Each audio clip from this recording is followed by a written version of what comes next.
Doctor.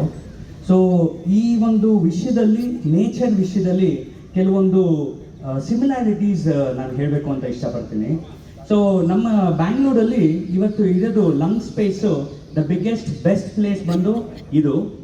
ಬ್ಯಾಂಗ್ಳೂರಲ್ಲಿ ಇರೋವಂಥ ಒಂದೇ ಹಿಲ್ ಇರೋದು ನಮಗೆ ಲಾಲ್ಬಾಗು, ಬೇರೆ ಎಲ್ಲೂ ಇಲ್ಲ. ದೇವನಹಳ್ಳಿ ಹತ್ರ ಒಂದು ಹಿಲ್ ಇತ್ತು, ಅದನ್ನೆಲ್ಲ ಕಡ್ದು ಆಗಲೇ ಮಾಡಿಬಿಟ್ಟಿದ್ದಾರೆ. ಸೊ ಈ ಹಿಲ್ನ ನಾವು ಸೇವ್ ಮಾಡ್ಕೋಬೇಕು, ಲಾಲ್ಬಾಗಲ್ಲಿ ಇರುವಂಥ ನೇಚರ್ನ ನಾವು ಸೇವ್ ಮಾಡ್ಕೋಬೇಕು. ಆ್ಯಸ್ ಅ ಡಾಕ್ಟರ್ ನಾನು ಹೇಳೋದು, ಈ ಒಂದು ನೇಚರ್ ಇಲ್ಲದೆ ನಾವು ಇರೋಕ್ಕಾಗಲ್ಲ. ಜಯನಗರಲ್ಲಿ ಇವತ್ತು ಬರೀ 10 ನಿಮಿಷ ಆಕ್ಸಿಜನ್ ತಗೊಳ್ಳೋಕ್ಕೆ 4,500 ರೂಪಾಯಿ ಚಾರ್ಜ್ ಮಾಡ್ತಿದ್ದಾರೆ. ಸೊ ನಮಗಿಲ್ಲಿ ದೇವರು ಕೊಟ್ಟಿರುವಂಥ ನೇಚರ್ ಇದೆ. ಈ ಒಂದು ಲಾಲ್ಬಾಗ್ ಪರಿಸರನ ಯಾವುದೇ ಪ್ರಾಜೆಕ್ಟ್ಗೆ, ಯಾವುದೇ ಕಾರಣಕ್ಕೆ ಈ ಒಂದು ಪರಿಸರನ ಹಾಳು ಮಾಡಬಾರ್ದು ಅಂತ ನಮ್ಮ DCM ಸಾಹೇಬರಿಗೆ ನಾನು ರಿಕ್ವೆಸ್ಟ್ ಮಾಡ್ಕೊಳ್ತೀನಿ. ಎನಿಥಿಂಗ್ ನೀವು ಏನಾದರೂ ಇನ್ಫ್ರಾಸ್ಟ್ರಕ್ಚರ್ ಡೆವಲಪ್ ಮಾಡಿ, ನೇಚರ್ನ ಒಂದು ಸಮತೋಲನ ಮೇಂಟೈನ್ ಮಾಡೋಕ್ಕೆ ನೀವು ಮನಸ್ಸಲ್ಲಿ ಇಟ್ಕೊಂಡು ನೀವು ಮಾಡಿ ಅನ್ನೋದು ನನ್ನ ಅಭಿಪ್ರಾಯ as a doctor. Thank you.